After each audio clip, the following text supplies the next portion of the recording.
রূপলীলা।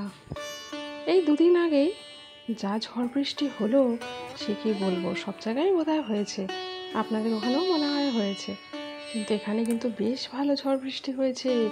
কি পরিমাণ আকাশ মেঘলা করে এলো সে, মানে ঝড় মানে ভালো মতন হাওয়া, তার সাথে বেশ এক পশলা মুষলধারে বৃষ্টি।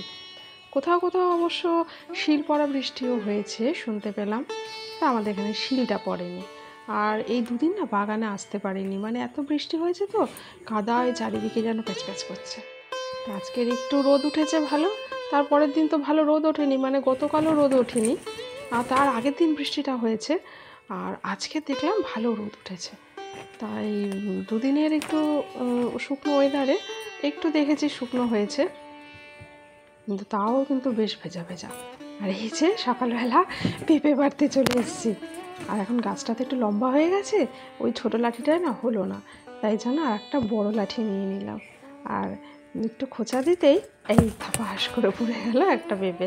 পেঁপেগুলো কিন্তু বেশ বড় বড় হয়েছে, কিন্তু ভালো বড় বড়। আর আমি না নিচের পেঁপেগুলো একটু নেড়ে নেড়ে দেখছিলাম যে একটু পাকা পাকা হয়েছে কি না, কারণ না পাকা পেয়ারা না আমাদের কপালে জোটে না, আমরা খেতে পারি না পাকা পেয়ারা, সব পাখিতে এসে খেয়ে যায়।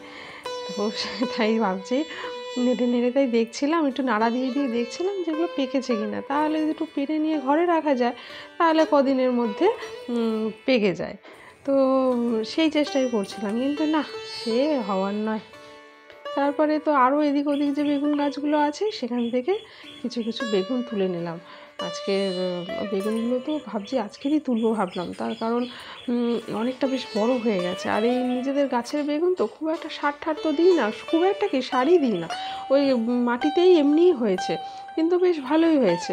এবারে যেহেতু সার পড়ে না, বেগুনগুলো না একটু বড় হতে না হতেই কেমন যেন একটা পোকায় ধরে যায়, তাই জন্য চেষ্টা করছি মানে মোটামুটি কচি অবস্থায় তুলে নিতে, একদমও কচি না আবার বেশ বড়ও হবে না এমনও নয়, সেই অবস্থায় তুলে নিলে এই যে দেখুন বেশ কিন্তু ভালোই সাইজ হয়েছে, আর অনেক কটা বেগুন হয়েছে তাই না। তো এইগুলো এই অবস্থায় তুলে নিলে পোকাটা হয় না, কিন্তু এইগুলো যদি আরেকটু রেখে দিই ব্যাস তখনই কেমন পোকা ধরে যায় আর শক্ত শক্ত হয়ে যায়, তাই জন্য আর খাওয়া তো সেরকম একটা ভালো হয় না, এই জন্য এটা আগে ভাগে তুলে নিলাম। আর তারপরে তো চলে এসেছি সকালে টিফিনের জন্য। তো এই যেটা পাঁচমিশালি তরকারি করেছি, সব রকম মোটামুটি সবজি দিয়েছি, পাঁচমিশালি সবজি দিয়ে টমেটো দিয়ে, শুধু পাঁচফোড়ন আর কাঁচা লঙ্কা, আর কিচ্ছু না, আর নুন নুন হলুদ, মিষ্টিও দিইনি। আমরা তো মিষ্টিটা খুব একটা তরকারিতে খাই না, কারণ চিনি যতটা অ্যাভয়েড করা যায় ততটাই ভালো, তাই জন্য লবণ, চিনি, ময়দা, এগুলো সাদা জাতীয় এই দ্রব্যগুলো, এই জিনিসগুলো যত অ্যাভয়েড করা যাবে শরীর স্বাস্থ্যের জন্য ততটা ভালো, কিন্তু সবসময় তো আর হয়ে ওঠে না, মিষ্টি তো খেতেই ইচ্ছা করে, খাইও। তো যতটা সম্ভব কমের উপরে চলা যায় সেটাই চেষ্টা করি। আর এই যে সকালে টিফিনটা রেডি করে দিলাম, আর এদিকে তো অর্কিতের পরীক্ষা চলছে। সুপ্রভাত বন্ধুরা, আশা করছি ভালো আছেন সবাই। আর এই সকালবেলা এখন বেশ বেলা হয়েছে, এখন প্রায় 12টা বাজতে যায়, 12টা বাজেনি, আর বাইরে কোথাও একটা কাজ হচ্ছে যার জন্য একটা আওয়াজ আসছে। আর এই সকালবেলা তো পেঁপেগুলো পারলাম, তো পেঁপের ব্যাপার হচ্ছে পেঁপেটা না আমরা মানে একটু পাকাতে খাবো তার উপায় নেই, পাকাটা খাওয়া যায় না, তার আগে পাখিতে খেয়ে যায়, কী করবো আর, মানে গাছটা লাগানো সেই জন্য যে একটু গাছ পাকা পেঁপে যাতে খেতে পারি, কিন্তু না, কপালে নেই, হয় না।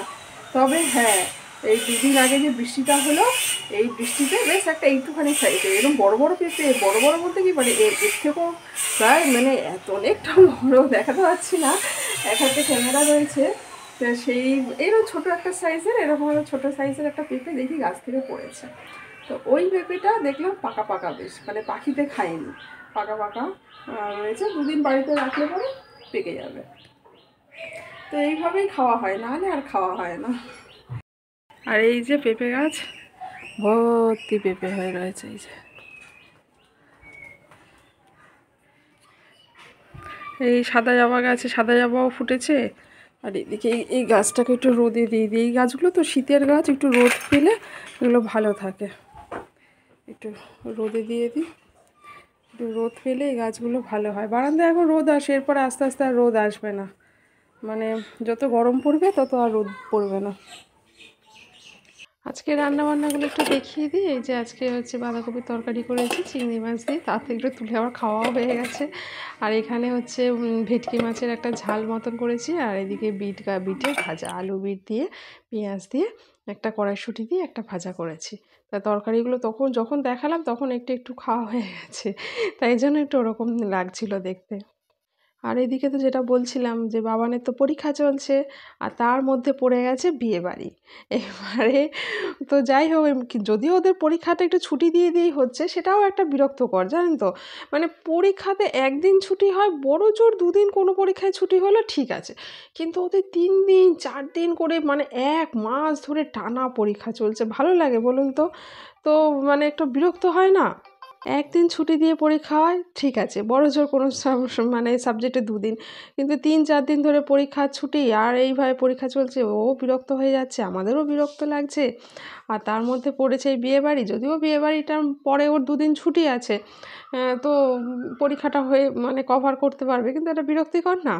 আর আমার হাজব্যান্ড এই এসছে, এখনও রেডি হয়নি, যদিও ছেলেদের রেডি হতে সময় লাগে না, মেয়েদেরই রেডি হতে একটু সময় লাগে, তাই জন্য ও একটু দেরি করেই রেডি হয়, বলে তুমি আগে একটু এগিয়ে নাও বলে একটু এগিয়ে নাও, একটু গুছিয়ে নাও, তারপরে আমি যাচ্ছি, আর আমার ট্রেন তো মানে তুফানে মেল চলবে, কোনো ব্যাপার না, এইরকমভাবে বলতে থাকে। তারপরে যদি একটু সাজুগুজু করি, বলে নো প্রবলেম, কোনো ব্যাপার না, আরে চেনা বামুনের কি পইতে লাগে নাকি। আর ওদিকে ওই যে অর্কিড জামা প্যান্ট নিয়ে আসবে, কিন্তু আসতে পারছে না। Camera on. ওটা দেখো, ওর বেশ ঠিক আছে, কিন্তু দেখো বেচারা বিরক্ত হয়ে যাচ্ছে।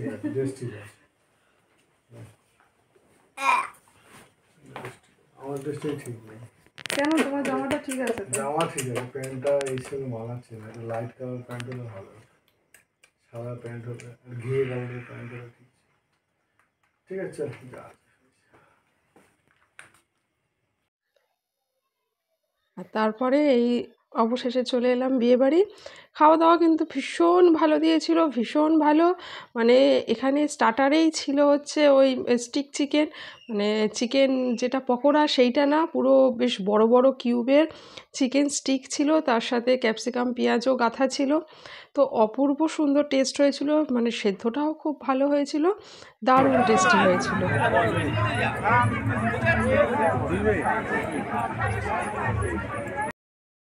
আমার ভিডিওর কোনো অংশ, কোনো এতটুকু কিছু যদি ভালো লাগে, প্লিজ লাইক অ্যান্ড সাবস্ক্রাইব করবেন, আর ভিডিওগুলো শেয়ার করতে পারেন, নিজেদের চেনা পরিচিত সবার মধ্যে শেয়ার করে দেবেন, তাহলে আমার একটু সুবিধা হবে।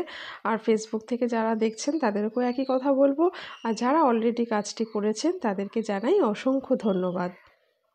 আপনাদের সহযোগিতা একান্ত কাম্য, আমার অন্যান্য ভিডিওগুলোও ওয়াচ করবেন। তাহলে আজকে আসি, গুড নাইট।